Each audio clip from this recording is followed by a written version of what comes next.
my reading sa'yo, Capricorn, kung kayo ay Capricorn at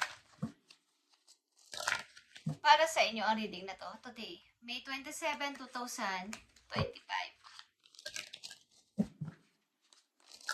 Para muna ito sa inyong family. Guys, ang unang message. Para sa family ng mga Capricorn, ano na ang nangyayari? I need 3 message dito sa inyong pamilya. Ito man ay inyong asawa or inyong mga magulang or kapatid. Okay, meron ditong message of concern. Kung kayo ay nasa malayo, may something na problema o tinetext sa inyo o minimensahe kayo ng ilang concern na tao sa inyo kung anong nangyayari na problema sa inyong family doon sa malayo. Okay, Capricorn? Meron ditong community. Kayo ay nakatira sa isang community o komunidad na kayo ay mahal na mga tao. Parang barangay, something. Okay, maliit na bayan. Doon kayo nakatira at kayo ay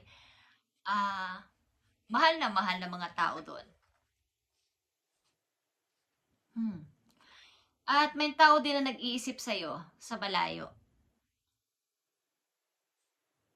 Minsan, pinipinta yung gusto niyang i-paint yung mukha mo. Okay? Gusto niyang kanya naiisip, nai-imagine yung iyong mukha.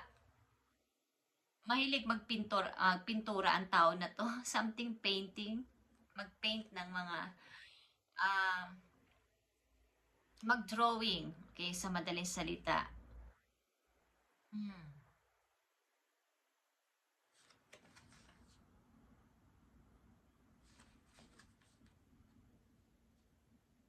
Iniisip ka niya, Capricorn.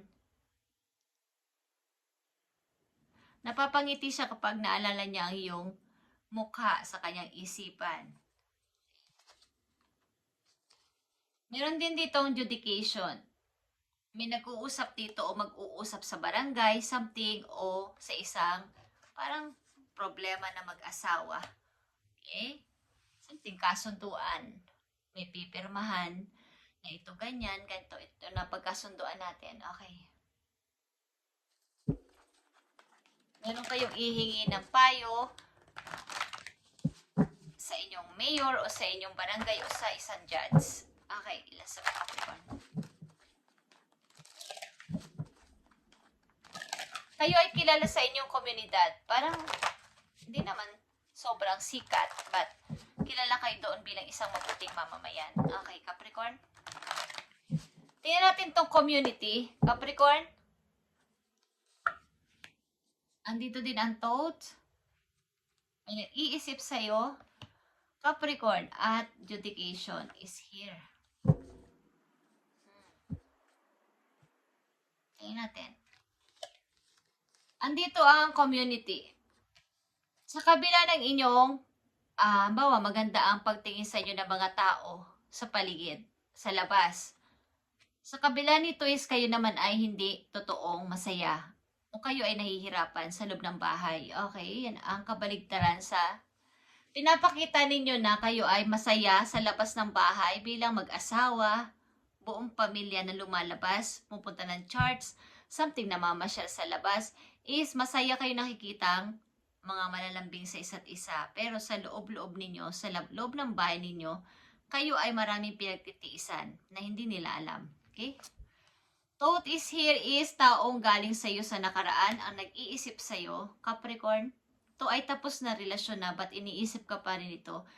At nai-imagine pa rin niya ang iyong muka. Maaring magaling mag-drawing ang person na to at tinodrawing niya ang iyong face doon sa niipon niya yon. Dinodrawing niya inyong mukha doon sa kanyang scrap. Okay. At nandito ang judication. Ito ay isang taong mahal mo. Maaring ito ay hindi ko alam kaya kayo maghihiwalay dahil sa isang taong may minamahal na iba dito, guys. Okay. Something na ito ay masalimuot para sa'yo.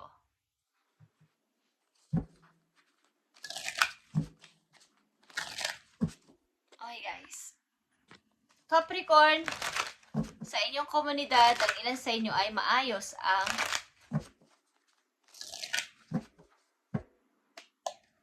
mukhang pinapakita nyo sa mga tao doon na kayo ay okay, pero ang totoo ay hindi naman sa loob ng bahay.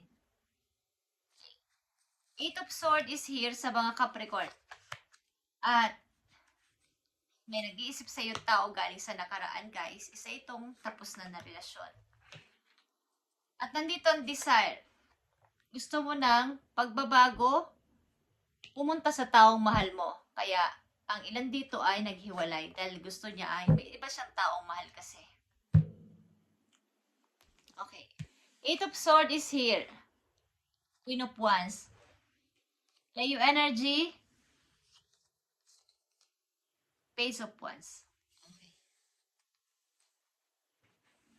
Meron kasi ditong tao sa loob ng bahay ninyo na siya yung nasusunod. Parang siya rin yung provider sa inyong bahay. Powerful ang person na to sa inyong bahay.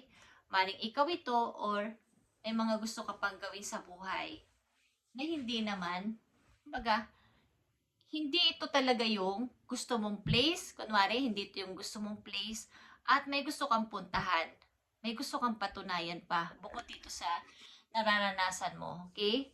Bukod dito sa pamilya na to, may gusto ka pang patunayan o puntahan na place. O meron ka pang gustong gawin sa buhay. Transformation is here.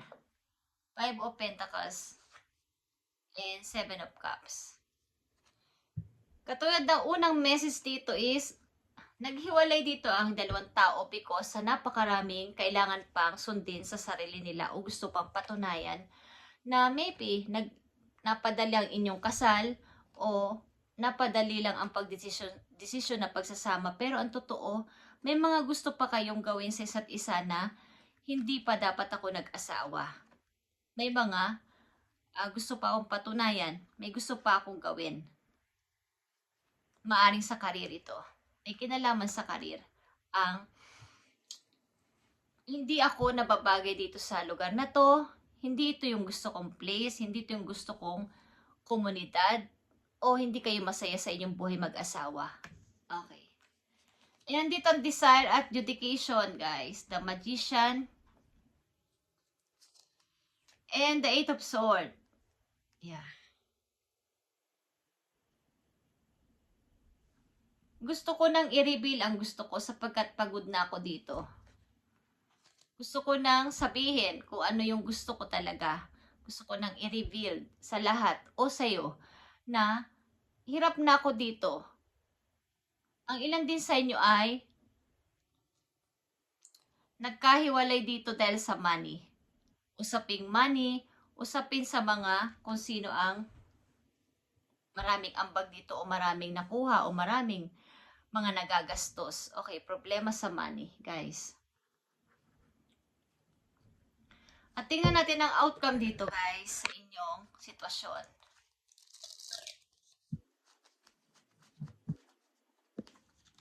May 27, 2025 at ito ay para na rin ngayong katapusan ng May. Hanggang katapusan ng May. Ilan sa inyo ay tuloy na naghiwalay ng tao na to para sumama sa isang person. At ang ilan sa inyo ay kaya naghiwalay ay may gusto pang gawin sa buhay. Maaring about sa karir. Ilan sa inyo ay sa loob ng bahay, maaaring may isang strong na tao dito at ayaw niyang siya ay mapasunod o parang hindi niya gusto yung gano'n. Doon siya nakatira sa place na yon o ang kanyang buhay mag-asawa. Tingnan natin ang outcome nito, guys. I need 4 message. Okay.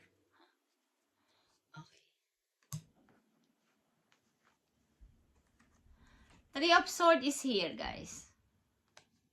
Third party pa ito. Ace of Wands. Eight of Swords. And the Seven of Wands. Okay.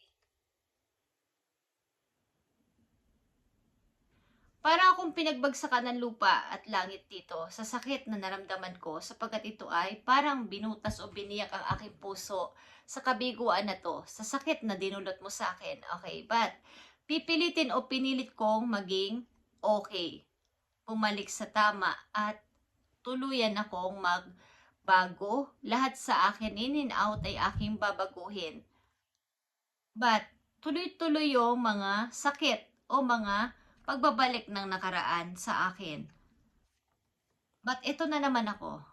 Nakabangon na naman ako at hindi na ako papayag dito na ako ay dukdukin pa nyo o ako ay inyong ilaglag ulit dito bilang isang ako.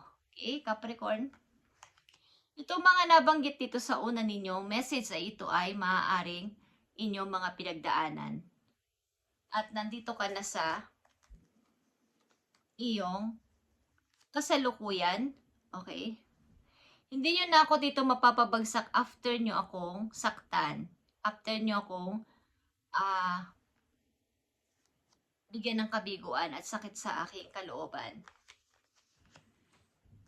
Maaring kayo ay tuloy-tuloy sa pagtatrabaho at pag-iipon ng pera para sa kinabukasan, but tumating at tumating talaga yung time ng mga sobrang daming naaalala galing sa nakaraan.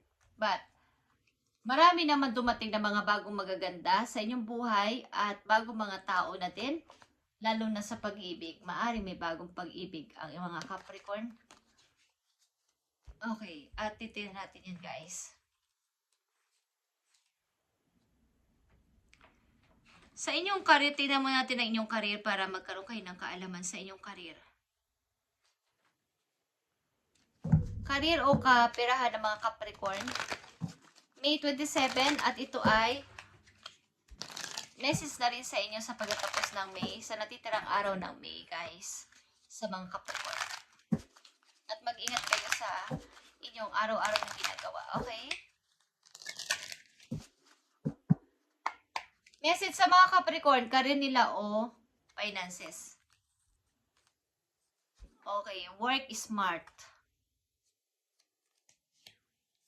Are you complicating things? Okay, often the solutions are simple that you think. Mukhang may darating na mga magagandang idea o may maiisip kayong bagong mga idea.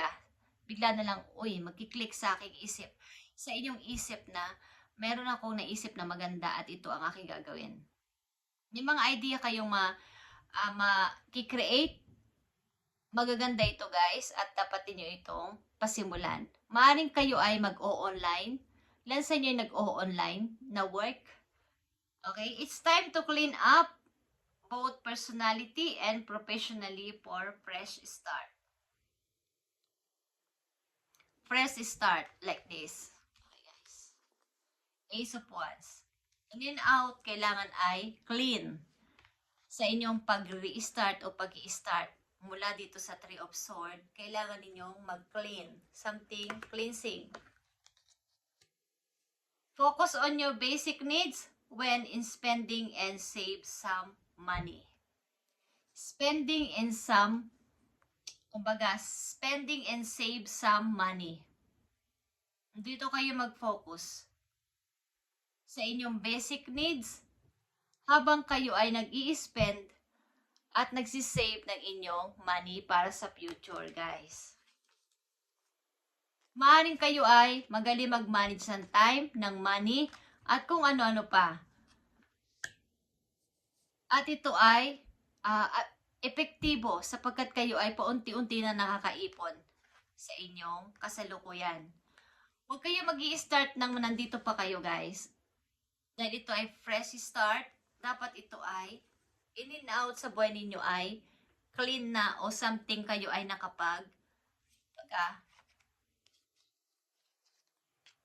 ito ay inyong desire. Dapat ay yung motivation niya ay sobra. Okay? Capricorn, tigilan na to. Ito ay inyo nang palayasin sa inyong utak. Ito ay dumidikdik sa inyong isip galing sa nakaraan, guys. Maaring ang tao sa inyong nakaraan ay tuloy-tuloy at tuloy-tuloy kayong iniisip pa rin hanggang ngayon, Capricorn. At kahit kayo ay hiwalay na. Maaring ilan sa inyo dito ay sumama sa iba dahil ito yung inyong desire. Ito yung inyong gustong tao. Okay? Nag-restart kayo sa isang person. Sapagkat itong community na to, ang tao na inyong kasama, ay hindi nyo naman talaga mahal. Ano magagawa? Maaaring may mga bagong kayo nakikreate na isa na mga plano o idea na parang smart para sa inyo. Something na ito ay makakatipid ako, hindi ako dito masyadong gagastos o hindi ako masyadong mag-iipon o maglalabas ng energy dito.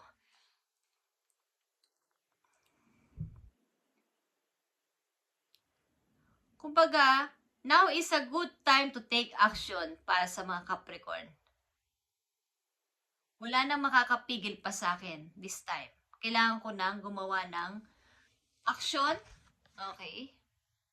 Mukhang kayo ay pabababain ng mga taong ayaw sa inyo. Kung kayo ay unti-unti na nag-i-step sa pag-move on, ayaw ng mga tao na to na kayo ay makamove on o ng tao na to na kayo ay makamove on. Sapagkat siya ay hindi pa nakaka-move on din, hindi man lang nakaka-step pa.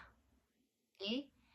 It would help to establish a clearer plan before moving forward. I-clean nyo lahat ng inyong mga gagawing plano bago kayo mag-move forward talaga. Dahil ang pagbabago na to ay napaka-quick lang. Bukod sa yung inaakala, akala mo yung paglilipat mo, pag-alis mo is, kaya yung palit mo ng trabaho isa next month pa o next year pa, pero biglang naiba. Biglang bukas na, biglang sa isang linggo na lang. Okay? Napakabilis lang nito, guys. So, kayo ay i-clean nyo tong mabuti. Lahat ng inyong mga pinagdaanan na to ay tapusin nyo na.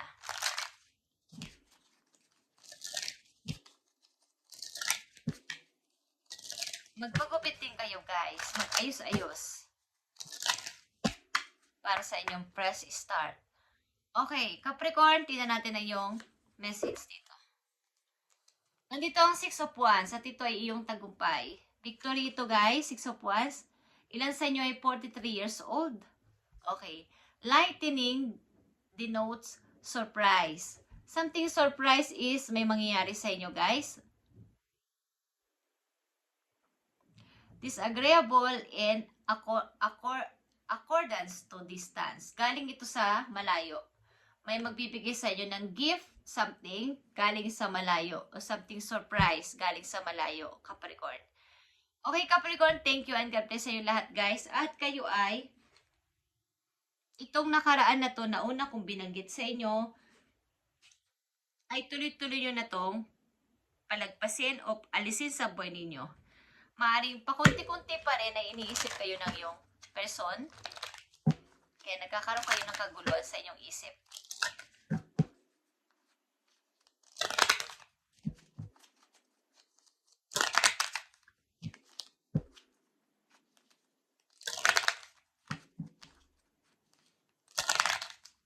Last message for you, Capricorn. Today, May 27, 2025. Nandito ang sometimes walking away is the only option, not because you want to make someone miss you or realize they talk for you granted, but because you finally respect yourself enough to know you deserve better. Naisip po minsan na siguro ang pag-alis ko ay, kumbaga akala ng iba, pag umalis ako, parang iniisip ko lang na pag umalis ako, baka ma-miss nila ako pagbalik ko. Pero, ang nasa isip mo talaga is kaya ka aalis dahil hindi ito yung deserve ko na place, hindi ito ang deserve kong tao. Mas may deserve pa sa akin. Mas better pa, mas maganda pa. So, kaya dito sa una yung message, maaaring sa labas ng iyong tahanan, nakangiti kayo sa mga tao o maganda ang pakito nyo sa isa't isa sa harapan ng mga tao. Pero sa loob-looban nito, sa loob ng behind the scene, sa loob ng bahay nyo, nahihirapan ka, Capricorn. Hindi masaya ang pamilyang to. So, maaaring na-realize mo na hindi ito yung deserve ko. Hindi ako dapat nandito. Meron dapat pang kung gawin sa buhay, hindi itong pamilya na to, hindi itong community na to, hindi ako dito nababagay. Okay. Mukhang may hinahanap ang puso ko at hindi dito. Sa lugar na to, hindi dito sa tao na to, kaya ako aalis. Marami kasi akong pangarap pa na dapat tuparin at parang hindi ko na natutupad kung kasama ko ang tao na to o nandito ako sa lugar na to. Parang malayong malayo sa aking hinahanap. So, ang ilan sa inyo dito ay umalis at aalis sapagkat may hinahanap ang inyong puso na gawin. Marami kayong nililista-lista na ito talaga yung gusto ko. Pero paano ko ito matutupad kung nandito ako? Thank you, Capricorn, and huwag kayong mag-atubili na gawin ito kung ito yung dinidesign ng inyong puso. Kumpara ito sa inyong kaligayahan at habang kayo ay nandyan at nagtitiis at wala na talagang pagbabago is dapat nyo nang pakawalan ang sarili ninyo at mag-restart. Press start. Okay? Fresh start. Isang napakagandang pagsisimula at ito ay dapat ay panimula nyo ay kumbaga, in and out ay bago. Ace of Wands. Okay? Thank you, Capricorn, and God bless sa inyo lahat, guys. Salamat sa pagdalo sa channel na to at pagpalain kayo ni God sa inyong mga ginagawa pa at gagawin pa ng mga plano at desisyonan simula sa araw na to. At pagpasok ng June, bless sa inyong lahat. God bless sa inyong lahat at kayo ay salubungin ng napakaraming biyaya. Okay? Maraming blessing, maraming biyaya sa inyong buhay. Thank you and God bless, Capricorn.